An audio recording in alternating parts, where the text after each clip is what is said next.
Hi guys! Ngayong araw magluluto tayo ng kailangan natin i-marinate muna yung manok na pang-adobo. So lalagyan natin ng bawang. Hiniwa ko na kanina yan. Bawang, paminta,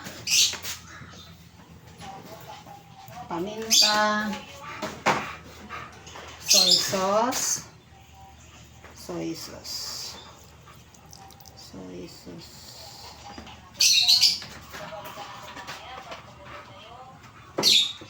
at saka vinegar.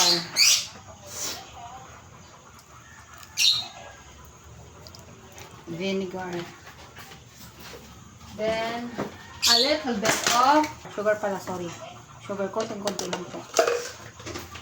Yan lang po ang ating gagawin. Marinate po natin siya ng mga 2 hours. Siguro lulutuin ko ito mamayang mga 1 p.m. Para sipsip. Konti lang po lulutuin ko, good for 3 person lang po talaga.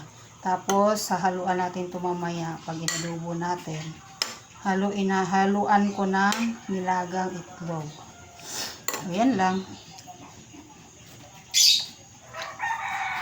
Ito lang yun yung ulam namin mamayang gabi. So, marinate ko muna hanggang mamayang hapon to. Ayan lang muna. Gagawin natin. Tapos mamaya, maglalaga na lang ako ng itlog. Siguro mga 3 piraso. Saka ko sa lutuin mamaya. Okay. Marinate muna natin ng mga ilang oras. Next natin gawin guys, pagkatapos natin mag-marinate ng pang-adobo, ngayon naman maglalaga ako ng itlog. Kasi samahan ko ng itlog yung adobo kong manok. So, maglagay tayo rito. May tubig na yan guys. Lagay ako ng 5 nilaga. Gagawin ko 6. Yan. Laga lang natin siya ng mga siguro 10 to 15. Magluluto na tayo ng adobo. Antayin na lang natin kumulo yan. Tapos babalikan na lang natin. Tapos mamaya babalatan natin kasi lalagay na natin so babalikan natin mamaya pag kumulo natin, tingnan natin kung okay na siya. May 10 minuto na guys yung itlog na nilagan natin simula nung kumulo. Tatanggalin ko na to, palamigin ko para mamaya babalatan ko. So ngayon tatanggalin ko siya. Susunod natin gawin ay wala kasing hawakan to guys. Luluto ng adobong manok. Luluto tayo. Piprito ko muna bago ko piprito ko muna yung manok.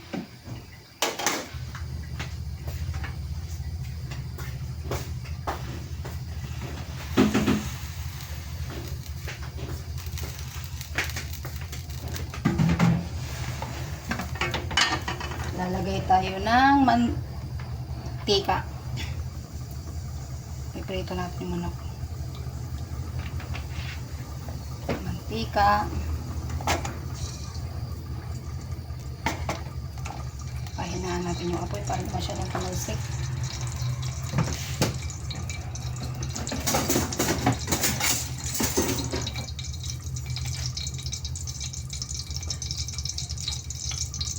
Ito yung minarinitahan kaninang umaga.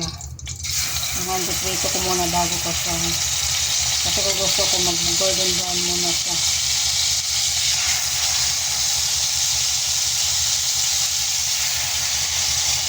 Ganyan po ako mag-piprito. Kanya-kanya naman po tayong paraan paano mag-luluto ng adobo. Pero yung paraan ko ganito.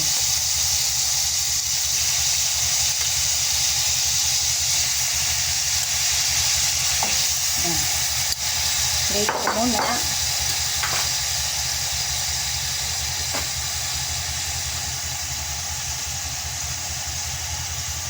Prito.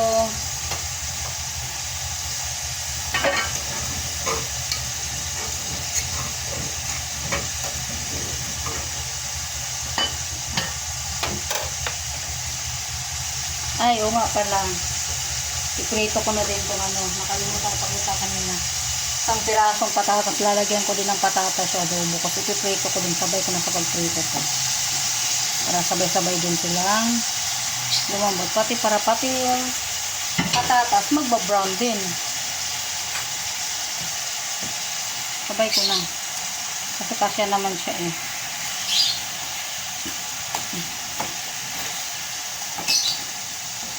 Malaki naman yung kawali ko.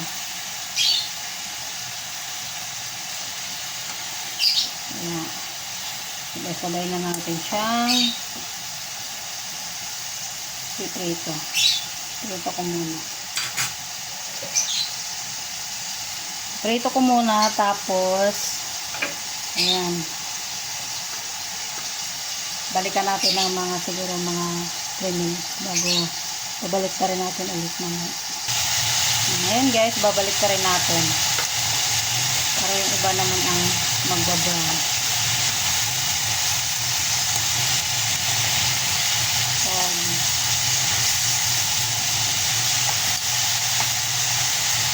Lagyan ko ng patatas kasi gusto ng anak ko patatas.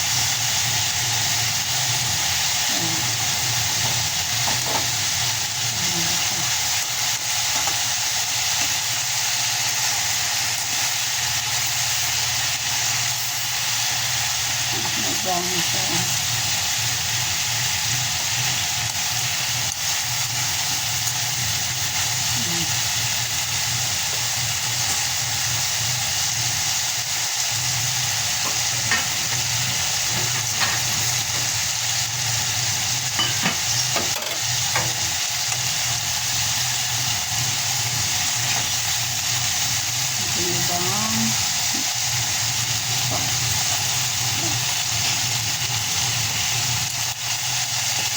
Tapos pag okay na yan, lagyan na natin yung sauce kanilang ginamit natin mag-marinate sa kanya. Ibabalik na natin dyan. Sabay-sabay na din pala.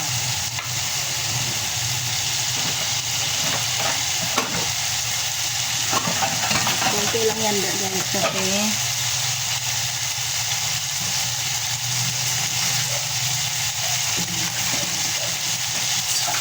konting-konti lang ako magluluto kasi good for 3 person lang po ang niluluto ko.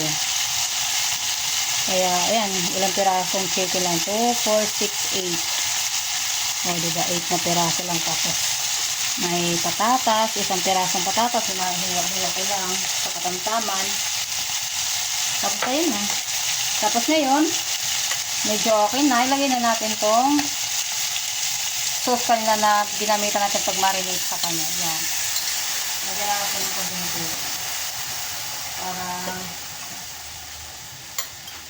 para hanggang hindi matuyo. Ayan.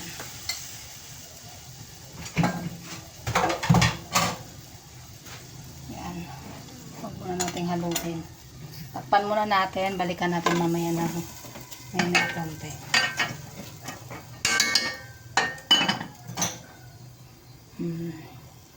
Habang nag-aantay tayo sa kanya, babalatan natin yung itlog na nilaga natin. Yes, ito babalatan natin yung itlog na nilaga. Don't worry, naghuhugas ako ng kamay. Babalatan natin yung itlog na nilaga natin kanina. Kasi ngayon, pinapakulo pa natin. Ay, medyo malambot pa siya. Pero pwede na siguro to. Hindi pa siya, ang lambot pa niya. Pero mababalatan na siya. Pero parang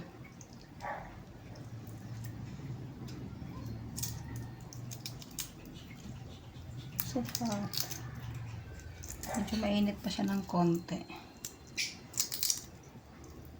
Magbabalat lang tayo na. Oh, it's so hot talaga. Oh my God.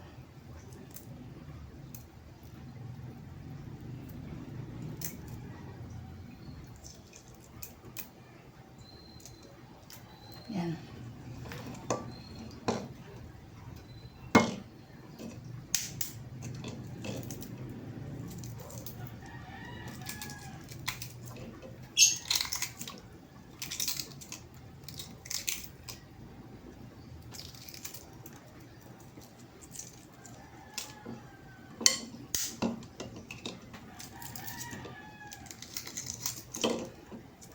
Babalatan lang natin to lahat.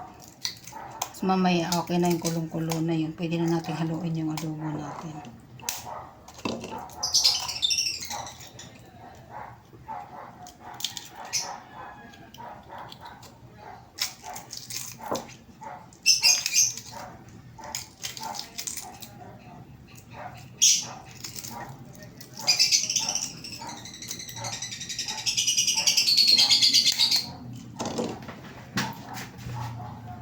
Ayan po, bagbabalat lang tayo. Tuloy-tuloy natin hanggang matapos yung pagbabalat natin. Ano, malapit na to guys.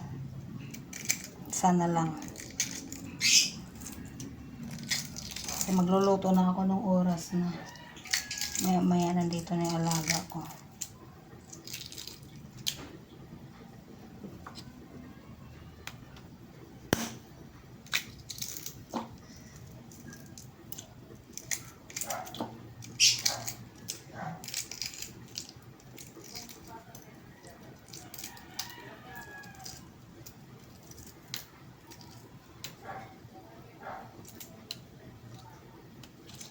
Okay. Ngayon, balikan natin yung niluluto natin na adobo. Check na natin tong adobo natin. Haluin na natin. Diba? Ayan, adobo. Gusto ko sa adobo medyo tuyo. Kaso nga, kasama ko sa bahay gusto nila medyo may konting sabaw.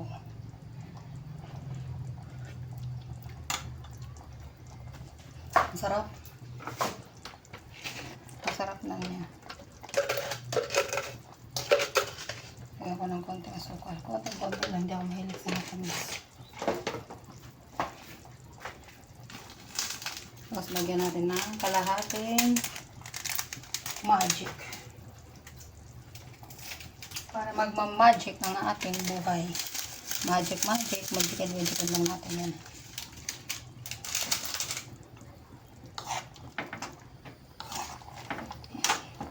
Pakulo pa. Matigas pa yung patatas. Ganyan lang. Madali lang naman magluto guys. Kanya-kanyang paraan na lang naman ang pagluluto. Ganyan lang.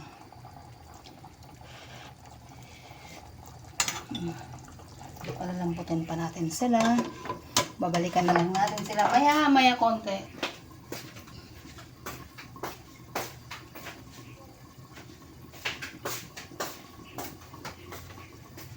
Balikan natin sila mamaya.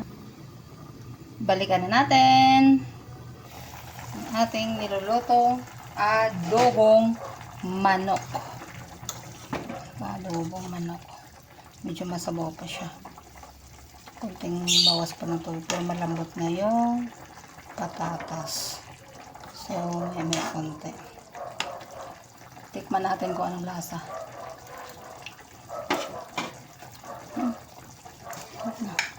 Dagdagan ko ng konting paminta kasi hindi na ako naglalagay ng laurel, dahon ng laurel. So paminta na lang, dagdagan ko ng pamintang yun. Hindi ako naglalagay ng dahon ng laurel.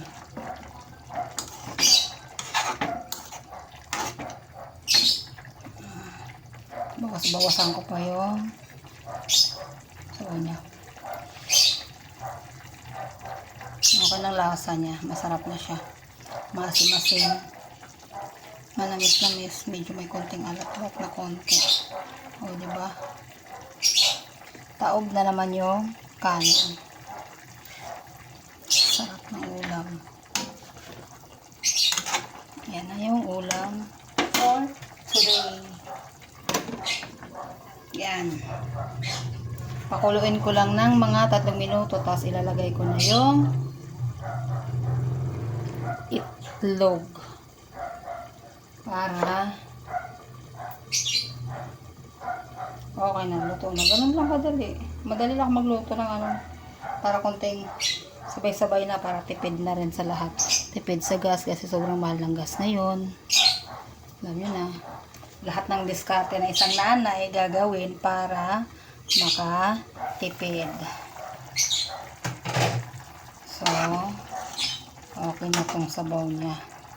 Lalagay na natin yung binalatan nating itlog. Paibabaw na natin. Yan. 2, 3, 4, 5, 6. Okay, yan na. Ito na yung ulam natin ngayon. So, habang nandyan sila, pakuluin ko muna ng mga isang minuto. Saka ko papatayin na yung gas. Yung apoy kasi. Pero naka-medium heat lang naman yan. Hindi naman yan masyadong malakas na yung apoy. Ayan na.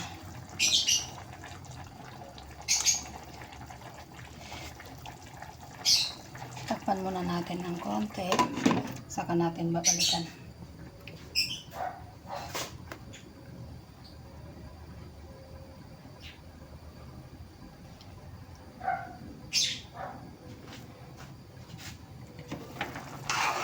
Okay na to guys. Luto na to. Thank you for watching. Bye-bye. Ingat po kayong lahat. God bless you.